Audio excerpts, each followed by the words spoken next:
Alright, everyone, we're back for the not safe for work vision. Yes! Oh my god, finally, I'm gonna say Yes! fuck. Fuck. The other ones, I'm not allowed to curse. This one, I'm like, true. I am now free of the evil. So it's our June 28th episode, and we have a lot of fun stuff to talk about. Alright, first off, do you like booze? I do! Yes! Do you like Game of Thrones? Oh my god, I do! Hey, do you like driving around in DC? No, I fucking don't. Okay, well, you know what? It won't matter, because if you're gonna go to DC and get drunk, you're gonna need an Uber anyways. They have a Game of Thrones pop-up bar, guys. A pop-up bar. Now, this is gonna open, what, July? It's already open. Oh, it's open now. It's open now. Why have we not gone? I know. I keep trying to get people to go with me and whatnot. And it will stay open until the season finale, which is August 27th. Yeah. So it's going to be, it's only the 28th of June. We got plenty of time if you're in the DC metro area. Even if you're in Baltimore, come down here. I think it'd be worth it. So far, it looks freaking baller. Okay, so they've got different areas, different themed areas. So like the Red Keep and the Hall of Faces. And people are in there dressed up as stuff, and they got dragons and like whatever. They got drinks that are named shamed. I'm like, okay, first of all, I'm already shamed as is when I'm drunk off my ass, and they call it whatever. I ain't got no shame. Oh, Dracarys, that's the other one. Oh, there we you go. need to find out. There's a drink called Dracarys, and I need to know what's in it because dragons and deliciousness. So I think that we should probably plan to go. Yes. Maybe we can do a little bit of Facebook Live there. If you guys want to come out and meet up, we'll figure something out. We would love to meet you guys, hang out with you guys, get a little drinky with you guys. Maybe split an Uber home with you guys. Yes, and Uber's expensive, so let's make that. So, Game of Thrones, pop-up bar, Washington, D.C., get your ass there. Right? It's like the Disney World for like people who love armor, or Disney who like to kill all his mothers in all of the Disney movies. Don't, because then it's going to be like Disney for people who like incest, and we're not going What with if the you whole never watched thing. Game of Thrones like me? Oh! Would you appreciate it? Wait. I quit. What is... I don't want to be in the show anymore. Bye. Never mind, I'll come back. Well, I'm sorry, there's so many times like I haven't seen it's on my to-do list. Okay. Like So, Doctor Who, if I'm you not sure look of at Doctor Who the either. Instagram and even Forbes magazine, Washington Post have done some wonderful spreads on this bar that I think It people looks who cool. don't I like even the like throne Game that of they sell with the Thrones. swords. Oh, the Iron Throne. Right.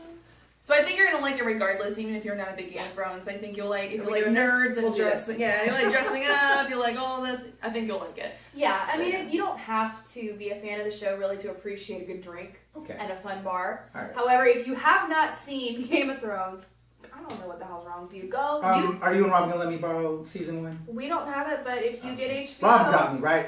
What's up? we don't Season have 1, so I can We'll finally get into it. make it happen. HBO. We'll get you. We'll make it happen. I want to check it out. I think this is going to be a place that no matter if you are a Game of Thrones fan or not, if you're a cosplayer, regardless, I think you're going to like it. I don't know if you want to cosplay in Game of Thrones attire to spend 2 hours waiting in DC to get in just to drink alcohol. It depends on... Have you been to Dragon Con? No. No, Oh, then No. he doesn't know. No, it's okay. That's the drunk con. It's the con. All right. Yes. So we got more to talk about. Okay, So again, pop-up bar, it's awesome. But let's Good. talk also about like what is absolutely amazing. Oh, Okay. Is coming out. Yep, Super NES Classic Edition. Yeah.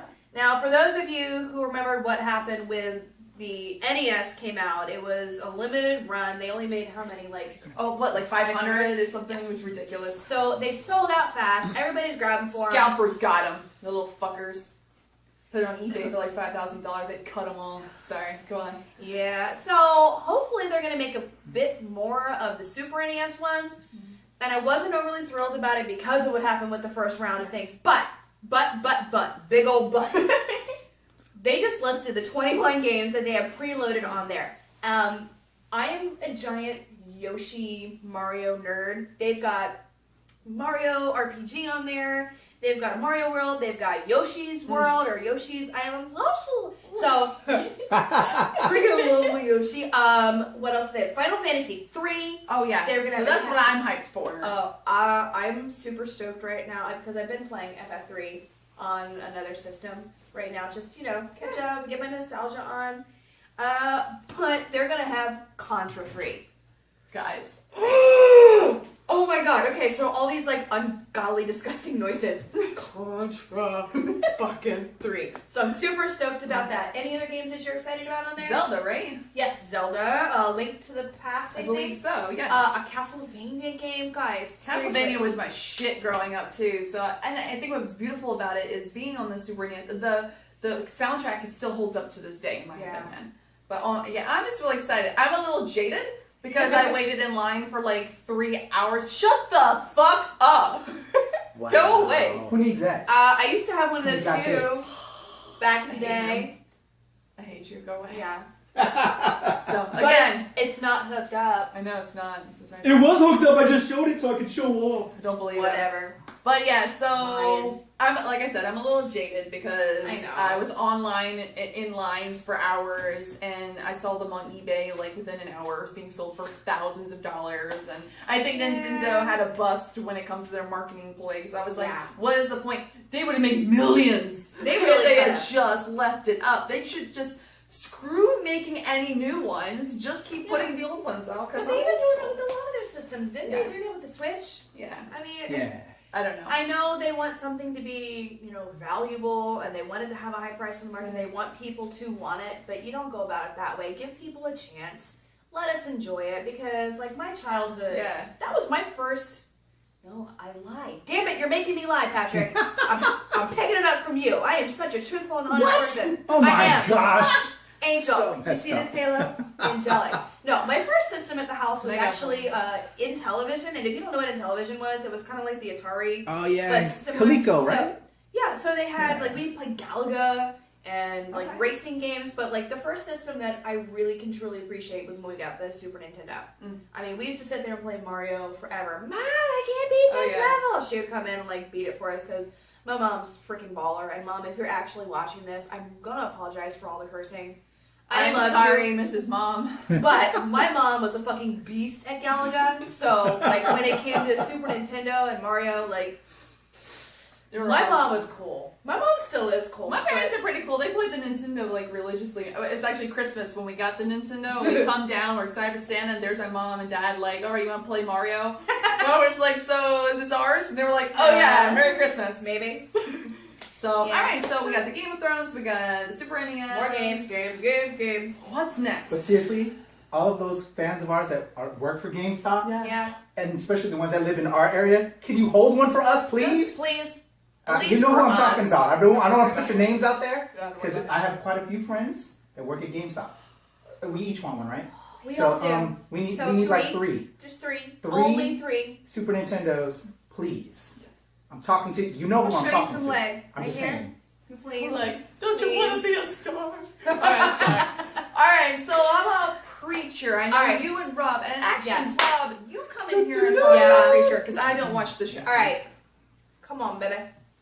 All right. So I love the show, but the reason why we have to bring this fine specimen in is because he has been reading Preacher from start to finish, and he is the guru, ultimate expert, go-to guy to give you all information on anything Garth Ennis. So I am going to stand beside you and admire you. Well, get beside him because Not you're Rob. you're kind of separate right now. Come here. I'm sitting my ass But down. you're not in that. No, move closer to him. Sorry, Oh this my could be God. his next Preacher rant. doesn't suck anymore. That's it? Okay, so last season you had.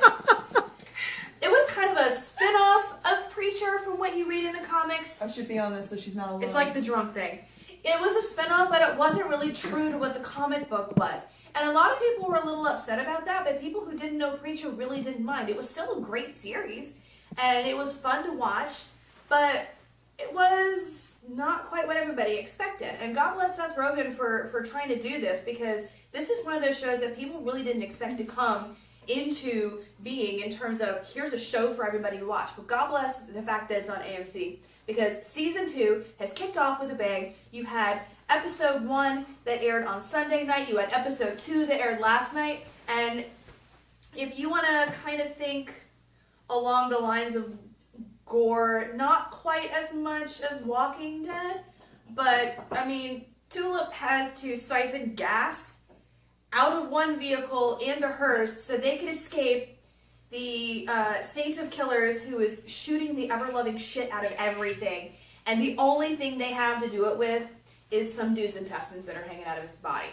Well, now So- I'm interested. I know, right? So it's the stuff like that that kind of makes you go, oh shit. Like, it draws you in. It makes you want to see more of this. Both episodes were fantastic. I am not a late night person. I am an old fucking grandma. And if it's 9 o'clock, I'm in bed. I have stayed up for these. It has been well worth it. It's one of those shows that, for me, Rob has been trying to get me for years to read Preacher, and I've been one of those, I don't know if I can, I'm not really sure. I like Garth Ennis as a person, but his stuff's kind of gory, and I don't know if I can tolerate it. And I just, okay, you know what, fuck it. I'm gonna read it now. After watching this, I have to. Like, I feel like I owe it to the cosmic, universal, whatever the hell it is that's up there. The comic book gods, to Garth Ennis. I need to read this shit. Well, that's one of the biggest complaints I heard about Preacher was that it didn't respect the comic. So it's kind of like, I'm one of those people, I'm very old school. The beginning of the Marvels movies, I was like, that didn't happen in the comics. Okay, that didn't happen. But then I realized it's a whole nother universe and it was fine. But so much hate on season 1 that they were like, what is this nonsense? So I was like, I'll DVR it. But you're kind of making me think that, well, if they're starting to respect the comics, they're hearing the fans, which shows that they're doing what most shows should do, is listen to the fans, especially for comic books. Yeah, I feel like season 1 was sort of the prologue to what the comics are. So once you get into season 2 and you're looking at what's going on, you get an understanding of, okay, season 1 was your prologue. It set everything up for you so you knew what the background was. You knew what was going on without them having to flip back and forth and do flashbacks all the time. And then season 2 is, I think, definitely a lot more into the comic. There have been moments where Rob goes, yes! Because that was in the comic. That was a page from the book. So they're giving it a lot more direct. You keep going. I'm going to deal with this. Just keep talking. I don't trust him behind me. Oh, you have booze. Okay. Come on in. Come on in. So Wait, Preacher, get it in your brain. Go watch it. Go read it. I'm going to read it now because I feel like I really need to.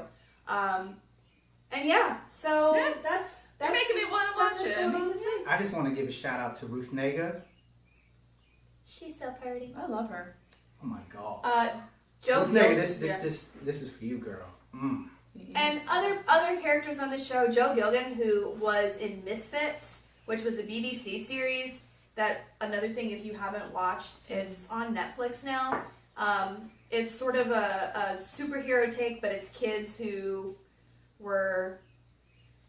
They wound up in a storm, they get powers, but they're not normal people. They're the low lives. They're the ones who have having to do community service. I think and he was in that, and I loved him in that. And so now he's turned around and is on this. Great actor, super entertaining. Dominic Cooper, super entertaining to watch. The whole show so far is it's building and building. So definitely see that. All right. So she's convinced me, and I'm not a watcher, so I guess I will have to give it a chance. All right, guys. So that's what we've got going on here. We'll go next to our top picks. Yep. So see you soon. Hey guys, so I'm here to talk to you about my top 3 picks for the week for comic books. I am really excited. I wasn't overly thrilled with the list this week, but then I saw a couple things that really spoke to me, so let me bring them your way. Tell me what you think. First off, Blood Brothers #1. It's by Dynamite. It's written by Fabian Rangel. I hate having to say these names, guys. I'm sorry. If I ever butcher a name and you know that I butchered it, tell me in the comments. Say, Brandy, you're being stupid. Here's what it's supposed to be. And art is by Javier Cava. So you've got these 2 brothers, and they are living in a very unusual city, and they're a pair of unusual guys. This city is filled with mythological creatures and oddities, and they're detectives, and they have to solve crimes. So, of course, I'm all about this already. Mythological things speak to me in a way that nothing else does, and I'm just super excited about this. So, in the first issue, we have an Aztec skull, and it has been stolen, And so now we have to figure out what's going on, what crazy stuff is going to go down because something with this bad juju has been touched. So Blood Brothers, number one pick. Number 2 pick for the week. So this is a comic book that is based on a classic cult movie that is based on a very classic board game. Clue number 1 by IDW. It's written by Paul Allor and art is by Nelson Daniel. If you have not played the game, you've had no childhood. If you have not seen the movie, you have had no childhood. It is on Netflix. Get your ass on there and go see it. It is a cult classic, and I say this not lightly, but because it's freaking true. So you have this guy named Mr. Body, and he collects all of these people into one mansion on a dark and stormy night and says to them, hey, I've got some shit on all of you, blackmail-wise, here's what's going on. I'm going to put some things around the room. Let me give everybody a weapon, lights go off, and suddenly somebody's dead. Unfortunately for him, it winds up being Mr. Body himself. So now it's the whodunit. Who killed Mr. Body? In which room did he kill him? With what weapon did he kill him? And of course other people wind up, dying along the way, because what kind of mystery murder would it be without multiple murders? So, clue, number 1, second pick. And for my third and final pick, Grant Morrison's 18 Days, obviously written by Grant Morrison, art by Francesco Biagini. It is by India Graphics, is who puts this out. I love Grant Morrison, but I will definitely admit that his work is stuff that I have to read a few times to really be able to appreciate it. It's beautiful, it's deep, and sometimes like my inner blonde comes out and I just have to sit down and go, wait a minute, and read it all over again. They've already got 2 volumes out, so if you haven't read it up to now, you've got plenty to catch up on, but it is beautiful, beautiful imagery. Basically, this is the reimagining of the great myth of Mahabharata. I'm probably saying that wrong, guys. I butcher everything. Just forgive me. But essentially, it's 3 generations of warriors all coming together in this great war. There's the breaking of family bonds. It's brother versus brother. It's the age of gods exiting and the age of man beginning. There's massive weaponry. I mean, you think that Thor has a mighty hammer? No, what these guys have just crushes that in scale. So you've got good guys who unfortunately are forced to lie and cheat for the greater good of everything. So in this issue, which is number 18, you have a new warrior who is entering the fray. You've got new blood coming in. The big questions are, who is he? What's going to happen next? If you haven't caught up, again, you've got plenty of time to do so. You've got a lot of background on this. Grant Morrison's 18 Days, and those are my top picks. What's going on, y'all? This is Patrick. I finally get to make some picks this new season. So here I am with my first set of picks for the new season, y'all. First up, big Wonder Woman fan, if y'all didn't know that. Wonder Woman number 25 drops from writer Greg Rucka. Art chores is Liam Sharp. They're basically winding up all of the different storylines that they had thus far, the Lies, Year One, The Truth, and Godwatch, into this special extra size anniversary issue. We're going to have to say farewell to Liam and Greg Rucka on the title, but they're going to end it up with a bang, wind up all the threads that they've left out with the previous storylines into this great issue, so I'm really looking forward to that. Next up, if y'all didn't know from previous episodes as well when I was making my picks, I am a big Gem and the Holograms fan. I'm not ashamed to admit it. I am all about, fashion future fame? I'm messing that up right now. No, that's pretty accurate. Almost there. But big Gem fan, watched it all the time as a kid. And then my daughter and my wife, we love it. We're the trio whenever anything Gem drops, with the exception of that film. The film really wasn't Gem, I have to say. But I can enjoy it for what it was. They tried. But what I am loving is the comic storyline. And also, you know what? Shout out to Samantha Newark, who was the voice of Gem on the cartoon show that has been on the show before. So shout out to you, Samantha. I know you're out there watching this. I know you support us. But the cartoon is awesome. I mean, the comic book is awesome that IDW Publishing is putting out. Kelly Thompson is doing an amazing job. And now we're getting this first big crossover, Gem and the Holograms, Infinite number 1. that ties into, as well as the Misfits gem series that they also have going on. So it's this big crossover event that they're doing. The team, if you want to call it a team, the band, have been very successful thus far. When all of a sudden Tech Rat gets into the mix with them and the Misfits, and they go into this weird sub-universe. So it's going to be really cool. They're dubbing it as a crossover, although they both appear in each other's series. I'm excited for it because it's just more gem, y'all, and who doesn't want more gem? I love it. My top pick for the week, if y'all didn't know already, if you've watched all these episodes, I am a big Valiant Entertainment guy. They are dropping Secret Weapons #1, which is a playoff of the original Secret Weapons title that they used to have, which kind of brought all the various Valiant Universe characters together. This is an all-new Secret Weapons, y'all. They're not bringing Bloodshot and EXO and all that. This is a whole new team. We have Live Wire from Harbinger looking for all of these individuals that Toya Harada kind of kept hidden away to form this new team. It's going to be very cool and very interesting. And another key reason I want y'all to check this out is because the writer on there is Eric Heiser. I'm really probably saying that totally wrong. Again, like my other hosts on the show, we may mess up these names, but we love you guys. But Eric Heiser, you know him. He's an amazing guy because he is the writer-director of Arrival. Big, he won awards, big feature film guy. He's also going to be involved with helping the Valiant Cinematic Universe when that comes soon. So pretty soon everybody will know Valiant, and having Eric Heiser on Arrival, who's such an amazing character, story-driven guy, being involved with Secret Weapons is just going to be fantastic. I can't wait for it. It's just more goodness from them. And shout out to Helena Kevik-Jurčević. I'm probably messing up that name as well. All these great, amazing European and other artists out there and writers and creators, much love. Can't wait to see it. Raul Allen on the cover. You know him from Wrath of the Eternal Warrior, another great title. But shout out to my Valiant guys, killing it. Fantastic stuff. So Wonder Woman 25, Gem and the Holograms Infinite #1, and Secret Weapons #1. Y'all, those are my picks. I'm Patrick, and hopefully the Brandy and Elizabeth will let me back on the show again. I don't know. No, never. Hey everyone, so I'm going to give you my top 3 picks. This week was a little slow for me for comics. I didn't see anything that just totally screamed at me for a while, but I have to say I found some treasures. So my #1 pick would have to be, guys, if you've been following me at all, you understand that Groot is my everything, and one day I'm going to get a tattoo of Groot on my body. I just know it.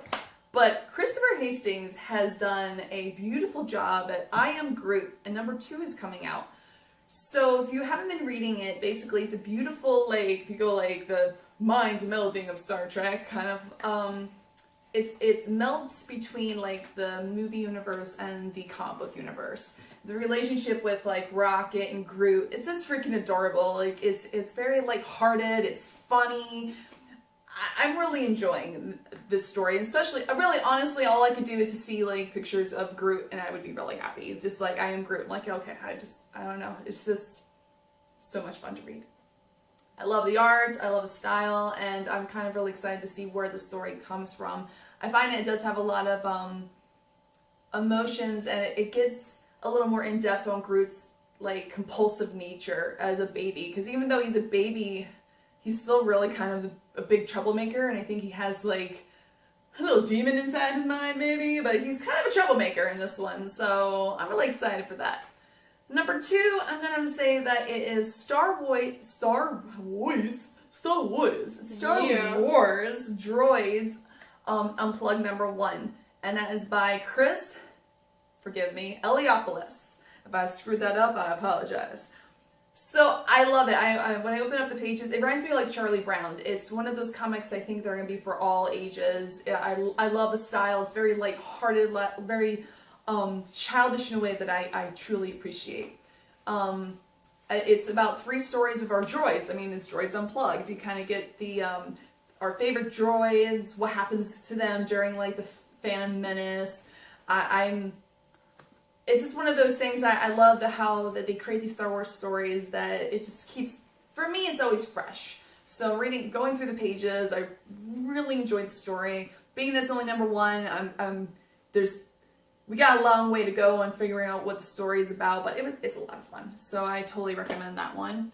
My last pick, which I found really interesting, everyone knows Venom, Venom is just like one of the coolest characters. It's in the Spider Universe, and this new series, like Edge of Venomverse, has our favorite X-23 has been venomized. So and she's already like a powerful person, so like X-Men. So I'm kind of like intrigued to see with her already being a badass. The front cover, the art is amazing, and it's by Matthew Rosenberg, and the art is by Roland Boschi. I'm so sorry if I messed that up, but it's the front cover is amazing. It just has like her and Venom and her claws out, and she's going forward, and I'm like, this is I want a poster of this.